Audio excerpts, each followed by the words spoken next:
మీ car EMI కట్టలేకపోతున్నారా? మీ car EMI మేము కడతాం. ఈ నెంబర్కి కాల్ చేయండి. Welcome to Suman TV. నేను మీ సుమన్ టీవీ నాగ్. చాలామంది కోల్కతా ఇన్సిడెంట్కి సంబంధించినటువంటి వాటిలో అప్డేట్స్ అడుగుతూ ఉన్నారు. ఏం జరిగింది, జస్టిస్ జరిగిందా లేదా అని చెప్పేసి అడుగుతూ ఉన్నారు. సంజయ్ రాయ్ విషయంలో ఏం జరిగింది, సందీప్ ఘోష్ విషయంలో ఏం జరిగింది, అండ్ జస్టిస్ ఎప్పుడు వచ్చే అవకాశం ఉంది అని చెప్పేసి ఈగర్గా వెయిట్ చేస్తున్నటువంటి వాళ్ళు చాలామంది ఉన్నారు. So thank you so much for them. మీరు చూడటం వల్లే ఈ ఇన్సిడెంట్కి సంబంధించినటువంటి వాటిల్లో జస్టిస్ ఇంకా బ్రతికే ఉంది అని చెప్పడంలో ఏమాత్రం సందేహం లేదు. Thank you so much. Special thanks to high court advocate Ravindranath garu. ఇప్పటికి కూడా ఆ డేటా అంతా కూడా ఒక చోట పెట్టుకునే ఉన్నారు. ఎందుకు అని అంటే జస్టిస్ డెఫినెట్గా జరుగుతుంది, సిస్టమ్ మీద నాకు నమ్మకం ఉందని చెప్పి so special thanks to him once again. Coming to subject.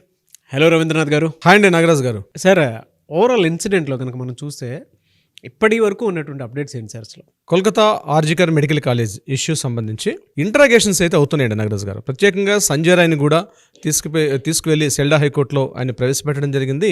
ఆయన్ని క్లోజ్డ్ సర్క్యూట్లో ఇంటరాగేషన్ చేస్తున్నారు. అయితే మనకి రీసెంట్గా వచ్చిన అప్డేట్ ఏంటంటే సిబిఐ వాళ్ళు, ఇక్కడ విశేషం ఏంటంటే సిబిఐ వాళ్ళు ఛార్జ్షీట్ ఫైల్ చేశారు. ఛార్జ్షీట్ ఎప్పుడు ఫైల్ చేశారంటే సరిగ్గా మనం December 2nd ఫైల్ చేశారు. 87 days కంప్లీట్ అయింది. 87 days 90 days వరకు ఛార్జ్షీట్ ఫైల్ చేయకపోతే డెఫినెట్గా బెయిల్ ఇవ్వాల్సిన అవకాశం వస్తుందని చెప్పి ఉద్దేశంతో సిబిఐ వాళ్ళు 1000 పేజీల మొత్తం కంప్లీట్ ఒక ఛార్జ్షీట్ ఫైల్ చేసి సెల్డా హైకోర్టులో సబ్మిట్ చేశారు.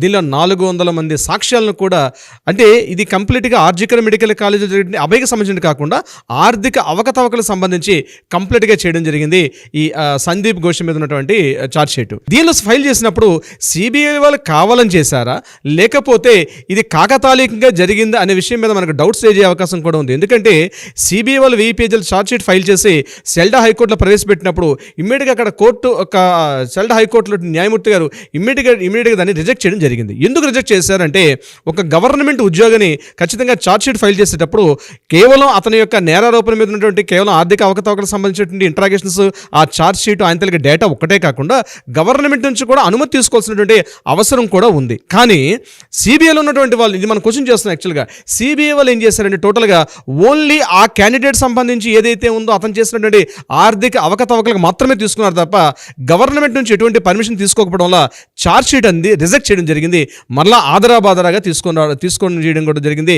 ఆయన మీద ఛార్జ్షీట్ గడిచిన 3 రోజుల నుంచి ఇదే హడావుడిలో ఉన్నారు అక్కడ సిబిఐ నుంచి చేసినటువంటి పోలీస్ ఆఫీసర్స్. ఎందుకు ఈ విషయం మనం మాట్లాడుకుంటాం అంటే మమతా బెనర్జీ గారు ఎంతగా కంట్రోలింగ్ చేస్తున్నారు అన్న విషయం మీద కంప్లీట్గా ఛార్జ్షీట్ అంది ఒక నిదర్శనంగా చెప్పుకోవచ్చు. టోటల్గా చెప్పాలంటే మాత్రం కేసుని చాలా వరకు డైల్యూట్ చేసేశారు.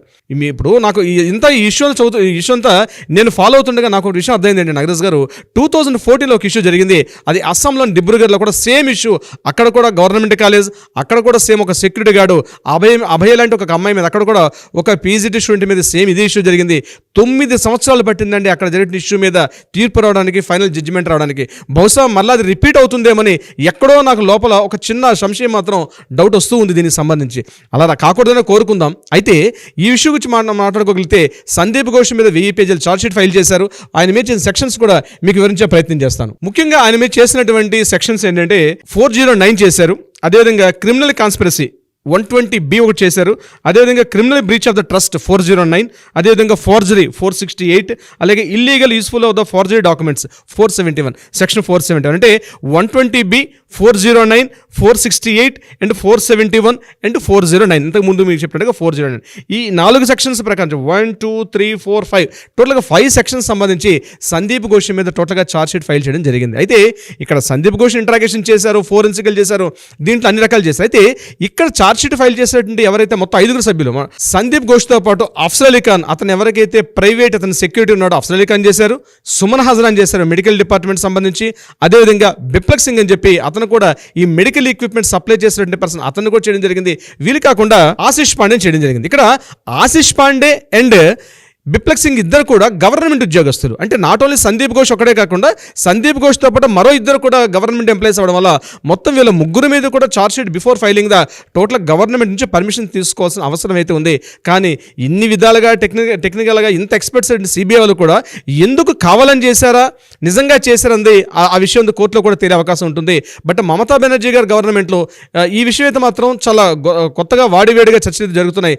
ఎందుకు సందీప్ ఘోష్ను సుమారుగా 90 రోజులు పోయి ఇంకొక ఇంకొక 4-5 రోజుల్లో 120 డేస్ కూడా వచ్చే అవకాశం ఉంది. కాబట్టి ఇప్పటికీ కూడా ఈ సంఘటన జరిగి 120 రోజులు పూర్తవుతుంది 9వ తారీఖుకి. అయినప్పటికీ కూడా సరైనటువంటి ఒక జడ్జిమెంట్ అయితే రాలేదు. ముఖ్యంగా ఫస్ట్ మమతా బెనర్జీ ఇష్యూ జరిగిన ఆగస్టు 9వ తారీఖు నాడు ఇష్యూ జరిగిన వెంటనే ఇమీడియట్గా స్టేట్ పోలీసులకు ఇవ్వడం, స్టేట్ పోలీసులు ఇమీడియట్గా చేస్తారు, 1 వీక్లో రిజల్ట్ వస్తుంది కాబట్టి స్టేట్ పోలీసులు లేట్ అవుతుందని చెప్పి హైకోర్టుకి ఫైల్ సబ్మిట్ చేయడం, హైకోర్టు వాళ్ళు సిబిఐకి ఇస్తే ఇంకా తొందరగా వస్తుంది, ఇమీడియట్గా విత్ ఇన్ 1 మంత్లో రాకపోతే వాళ్ళని ఖచ్చితంగా మేము చర్యలు తీసుకుంటామని చెప్పి మమతా బెనర్జీ గారు అసెంబ్లీలో కూడా బిల్లు ప్రవేశపెట్టారు, అపరాజిత బిల్లు కూడా ప్రవేశపెట్టారు. ఇన్ని జరిగినప్పటికి కూడా 120 డేస్ అవుతున్నప్పటికి కూడా ముఖ్యంగా జస్ట్ అభయకి సంబంధించి ఇప్పటికి కూడా ఎటువంటి పురోగతి లేదు. కేవలం విచారణలు జరుగుతున్నాయి, ఇన్వెస్టిగేషన్ జరుగుతున్నాయి, ఇంట్రాగేషన్ జరుగుతున్నాయి, అన్ని టోటల్గా హడవడం జరిగిపోయింది. 120 డేస్ నుంచి కంప్లీట్గా స్టోరీ మొత్తం కూడా సైలెంట్గా అవడం జరిగింది. ఇంటర్నల్గా మాత్రం జడ్జిమెంట్స్ జరుగుతున్నాయి. అక్కడ సుప్రీంకోర్టులో కూడా దీనికి సంబంధించి వేగంగా త్వరితగతిని చేయమని చెప్పి అక్కడ నుంచి వాళ్ళు కూడా చెప్తున్నారు. కానీ ఈ క్షణానికి ఓన్లీ ఛార్జ్ షీట్స్ మాత్రమే ఫైల్ చేశారు. సంజయ్ రాయ్ని ఒకసారి మనం కోర్టులో సబ్మిషన్ చేసేటప్పుడు ఒక విషయం జరిగింది. సంజయ్ రాయ్ ఎప్పుడైతే మీడియాతో మాట్లాడుతుంటే పోలీసులు ఏం చేశారు, కంటిన్యూగా హారన్ బజర్ మోగించుకుంటూ అతను ఏదైతే చెప్తున్నాడో మీడియా ప్రతినిధులకు అర్థం కాకుండా ఉండాలని చెప్పి అతను మాట్లాడుతున్నంతసేపు ఆ ట్రాఫిక్ నుంచి సెల్డా కోర్టు నుంచి బయటకు వస్తున్న సమయంలో మీడియా వాళ్ళకి సంజయ్ రాయ్కి మధ్య ఆయన చెప్తున్నటువంటి డిస్కషన్ వినకూడదని చెప్పి వాళ్ళు కంప్లీట్గా పోలీస్ వ్యాన్ యొక్క హార్న్ కూడా కంటిన్యూ మోగించడం కూడా, అంటే ఇదంతా ఒక ప్లాన్ ప్రకారం జరుగుతుందా అన్నటువంటి డౌట్స్ అయితే వస్తున్నాయి. లోకల్ మీడియా కథనాలు అయితే పూర్తిగా మమతా బెనర్జీ గారు కావాలని చేస్తున్నారు, ఈ ఇష్యూని పూర్తిగా తప్పుదో పట్టించే ప్రయత్నం చేస్తున్నారు.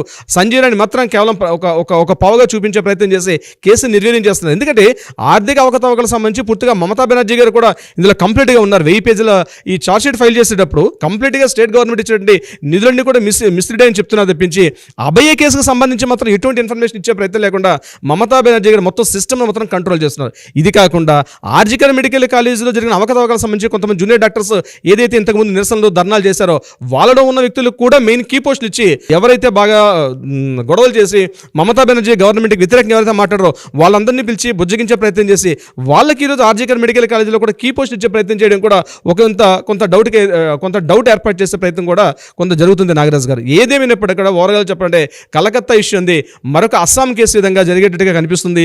తీర్పు రావాలని కోరుకుంటున్నాం కానీ అప్డేట్స్ విషయంలో ఇప్పటివరకు ఇవి మాత్రం ఉన్నాయి. నాగరాజ్ గారు ఫైనల్గా చెప్పాలంటే నాగరాజ్ గారు ఎవరైతే అభయకి సంబంధించిన పేరెంట్స్ ఉన్నారో మొన్న రీసెంట్గా సచివాలయం సమావేశాలు అవుతుంటే కూడా సమావేశాలు కూడా వెళ్ళారు. అక్కడ ప్రతిపక్ష నాయకుడు అతనితో కూడా మాట్లాడడం జరిగింది. బీజేపీ తొందరగా రావాలి, దీంట్లో కొంత చర్య తీసుకుంటే తప్ప తొందరగా జడ్జిమెంట్ రాదు.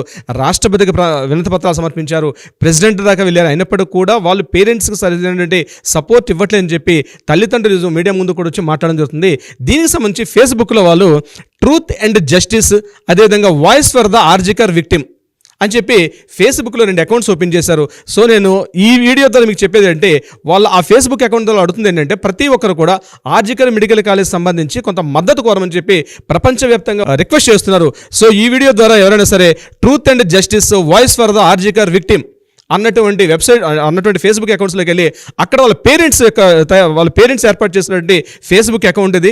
సో ప్రజలందరూ కూడా మద్దతు తెలిపే విధంగా వాళ్ళు కోరుకుంటున్నారు. కాబట్టి మనం ఈ వేదికలు ఎన్నో కొన్ని వీడియోస్ చేశాం కాబట్టి ఖచ్చితంగా ఆ పేరెంట్స్ ముఖ్యంగా అభయకి న్యాయం జరగాలి అంటే ఖచ్చితంగా ఆ యొక్క అకౌంట్లోకి వెళ్ళి ఖచ్చితంగా ప్రతి ఒక్కరు కూడా జస్టిస్ ఫర్ అభయ్ అని చెప్పి, జస్టిస్ ఫర్ ఆర్జికర్ కేసు అని చెప్పి ప్రతి ఒక్కరు కూడా హ్యాష్ ట్యాగ్ అడుగుతున్నారు. సో మద్దతు తెలుపుతారని కోరుకుందాం. నాగరాజ్ గారు డెఫినెట్గా సార్, అదేమైనా చాలా డిలే అవుతూ వస్తూ ఉంది, న్యాయం జరగాలని కోరుకోవాలి. We want justice, we demand justice. Anyways thank you so much Ravindranath గారు. Thank you so much Nagaraj గారు.